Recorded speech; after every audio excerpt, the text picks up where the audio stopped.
Hi guys, welcome to my new vlog. તો ભાઈ last વ્લોગમાં જોયું કે આપણે ઓનલાઈન સગાઈની બધું હતું. પછી આપણે બપોર પછી નીકળી ગયા હતા વાડીએ ફરવા માટે. તો વાડીએ ફરવા ગયા હતા કિશનલાલ ફુવા એની વાડીએ, મહેશ ફુવાની વાડીએ. વાડીએ ફર્યા, પછી ત્યાં બેન બધાએ ચાય પીધી, જાયફળ ખાધા અને ઘણી બધી વાતો કરી. બધા મસ્ત મજાની વાતો કરતા હતા. પછી ત્યાંથી ગયા હતા બીજી વાડીએ. ત્યાં કોની વાડી હતી ખબર નથી મને. ત્યાં સકટેટી ખાધી, પછી મોસંબીનો બગીચો ફર્યા, મજા આવી ગઈ ત્યાંય. પછી ગયા હતા આપણે પ્રભુચરણ આશ્રમ. ત્યાંથી સીધા ત્યાં નવું હનુમાનનું મંદિર હતું એ જોયું. પ્રભુચરણ આશ્રમની માહિતી આપી મહેશ ફુવાએ. પછી બધા લાસ્ટમાં ગરબા રમે ભાઈ રાતે. ગરબા રમી, હનુમાન ચાલીસા બોલીને પછી રિટર્ન આવ્યા હતા. એ વ્લોગ જોવો તો મેં કન્ટિન્યુ કરો.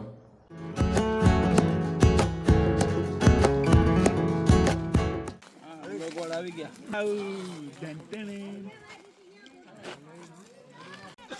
આ દાડમનો બગીચો જોવા આવ્યા છીએ.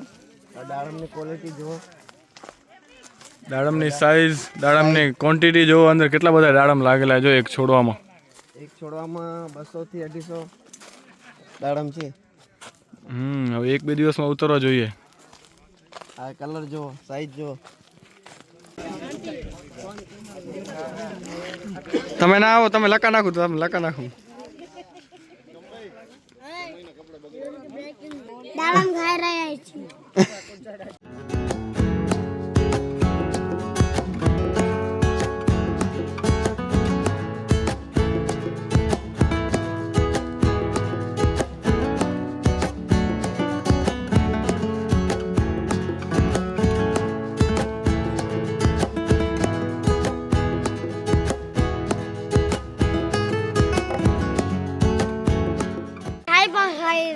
देखो देखो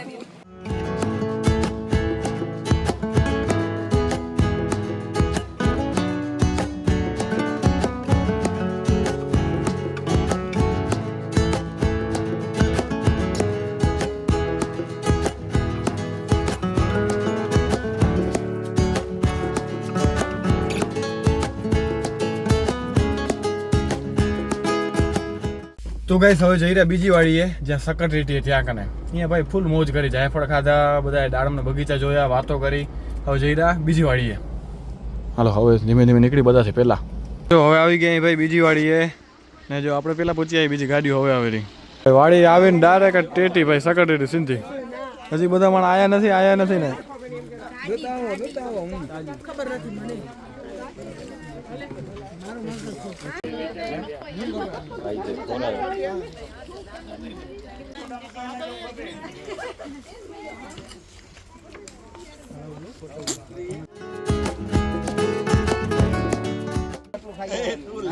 ગચવારથી બેઠા અહીંયા ઉમર ચીરી આવતી નથી. હાથ લે નહીં તો કેમ થાય? મને એમ કે લે વિનો અહીંયા આખી દે આખી કાપે તો એક ફુવાન ફોટો બનાવ ફુવાન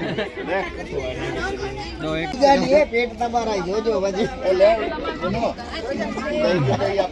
હા હા મેં એમ કે બરાબર મામા ચીરી એક હોય લેતા મામા નાકો લેશે નહીં ઈ વાગી લેતા નથી. તો હવે આવી ગયા જો ટેટી ખાઈને બધા અહીંયા વિઝિટમાં ભાઈ ખેતરમાં સીધા.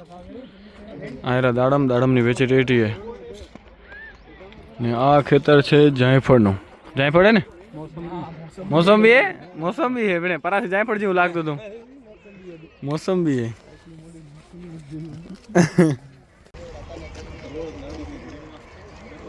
હા હવે આવ્યો જાયફળનો બગીચો.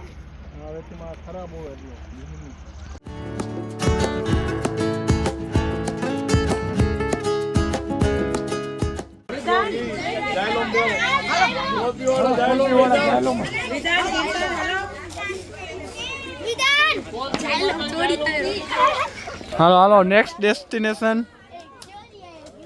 પ્રભુચરણ આશ્રમમાં જવાનું છે હવે નેક્સ્ટ આપણે. હાલો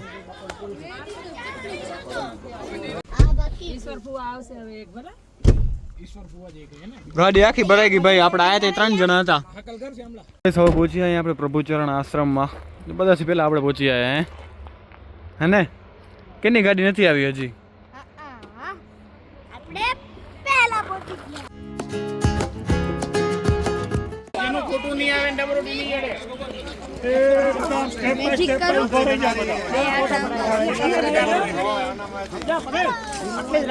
એનું પડાયું હમણાં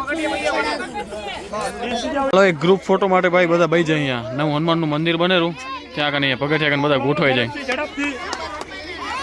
આ પ્રસંગમાં જે સંત આવ્યા હતા ભગવાધારી પૂજ્ય પ્રભુચરણ બાપુ, આ એમનું આ નિવાસ, એનું આ કુટીર, એનું આ આશ્રમનો ઉદ્દેશ માનવ કલ્યાણનો, હિન્દુ સમાજનું કલ્યાણ કેમ થાય એવી રીતના હળવદ તાલુકાની અંદર લગભગ 66 ગામડા આપણા હિન્દુના, તો દરેક ગામડામાં હિન્દુઓનું જતન, હિન્દુઓનું રક્ષણ, અને સૌથી અગત્યની વાત એ કે ગ્રહસ્થ આશ્રમ એટલે વડીલોનું સન્માન કેવી રીતના કરવું, એ બધું જ સરસ મજાના પ્રોગ્રામ મહારાજ ગામડે ગામડે બધાને સમજાવેલા.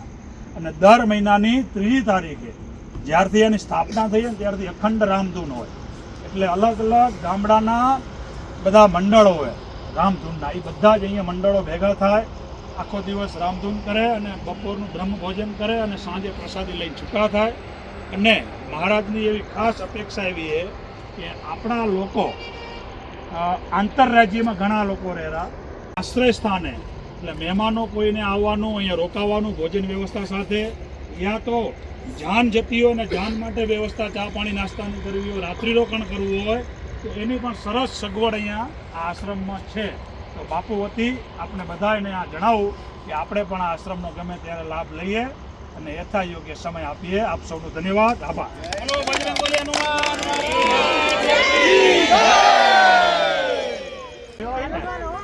તો લગભગ વિશ્વની અંદર નગર રચના યા તો ગામડા નદીના કાંઠે વસેલા હોય. કોઈ બી સંસ્કૃતિની શરૂઆત નદી કાંઠે, સરોવર કાંઠે થાય, પણ આ ડેસ્ટિનેશન એવું હોય હળવદનું કે બંને બાજુ નદી છે, પણ નદીની વચ્ચે ગામડું હોય.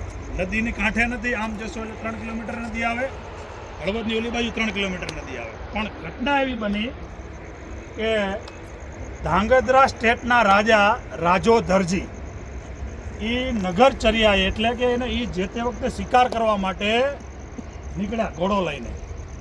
એ શિકાર કરવા માટે નીકળ્યા એના સિપાહીઓ સાથે અને એ પોતે ભેગા. સત્ય હકીકત ઘટના આ. એટલે એક સ્કૂલ છે અહીંયા બસ સ્ટેશનની સામે, ત્યાં આવું વેરાન જંગલ જેવું હતું, નાનું નાનું ઘાસ અને વનસ્પતિ ઉગેલી હોય. એની અંદર એક સસલું રાજાના ઘોડાની સામે આમ ઊભું થઈ ગયું, આમ કાન ઊંચા કરી, 2 પગ ઊંચા કરી. એટલે રાજાએ વિચાર્યું ચાલુ આ સસલું ઘોડાની સામે અને મારી સામે થઈ ગયું. એટલે રાજાએ તરત વિચાર કર્યો કે આ જમીન, અહીંયા આ ભૂમિ કાંઈક દૈવીય શક્તિવાળી છે. ત્યારે એને નક્કી કરી અને એને અહીંયા સ્ટેટ તરીકે અહીંયા રાજાનો મહેલ સ્થાપ્યો, જે કાશી વિશ્વનાથ જે છે આપણું, સેમ હળવદને છોટા કાશી કહેવાયું. ઘણા બધા શિવાલયોનું ભરેલું શહેર.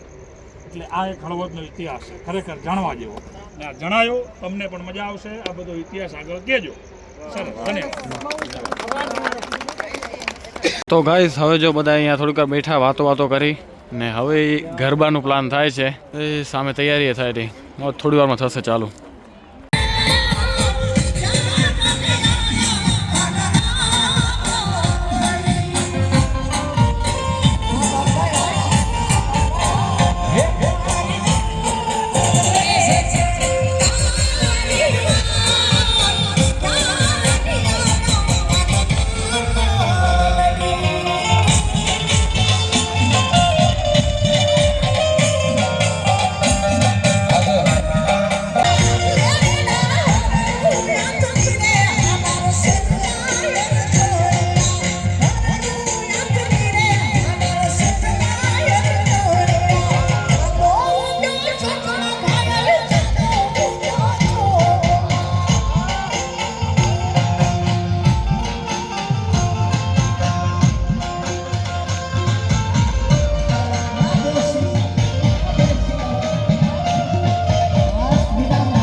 તો બસ થોડીક વાર બધા ગરબા રમ્યા ભાઈ, મોજ પડી ગઈ. બસ હવે અહીંયા બધા ભેગા થઈ હનુમાન ચાલીસાનો પાઠ કરેલા. શું મજા આવે ભાઈ, આવડી બધી ફેમિલી જોડે હોય ને આયરો સાઉન્ડ સિસ્ટમ વિભાગ ભાઈ.